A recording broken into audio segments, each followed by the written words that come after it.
चीन रो निज सेना प्रति बर्बरता निज स्वार्थ पाई सेना मृतदेह को बाद देले। आंतर्जातीय समुदाय रे निजर निंदा हेबो बोली सेना मृत शरीर को पोती देला चीन। हेले सत मानिबा को प्रस्तुत नुहे बेजिंग।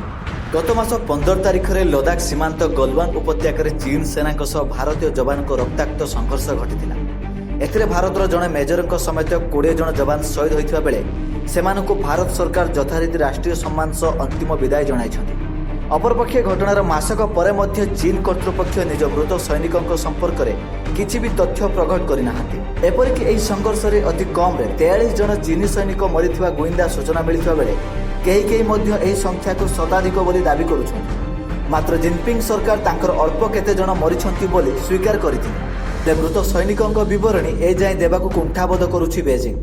एपरिक मृत सैनिकों परिवार को सेमानक देहावशेष प्रदान तो करा जाउ नाही।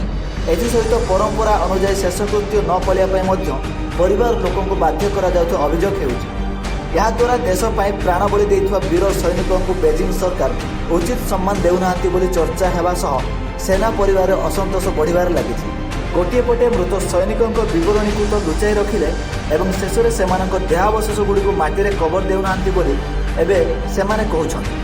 अमेरिकीय गुइंदा संस्था को मिलथिबा सूचना अनुसार चीनी बेसामरिक व्यापार मंत्री कुआडे गलवान संघर्ष में निहत सैनिकों परिवार वर्ग को डकाई सेमाने पारंपरिक अंतिम संस्कार उत्सव भूली जाई केवल देहावशेष को गोपन भाव पोती देवाक कहते। एसहित कौन प्रकार शेषकृत्य सेवा अत्यंत गोपनीय भाव सारिबा परामर्श करिसेंति। जदिओ एपरी करिया सरकार महामारी कोविड-19 संक्रमण को कारण बोली बाहाना करुछन्ति, तेबे मुख्य उद्देश्य है सर्वसाधारण सचेतनता को दमन करवा। वीर सैनिकों एपरी दुखद मृत्युर स्मृति जेपरी केही मने न रखिबे ताहा ही सरकार नुआ आईन अंशविशेष बोली कहुछि। Bureau report, Lokshakti TV.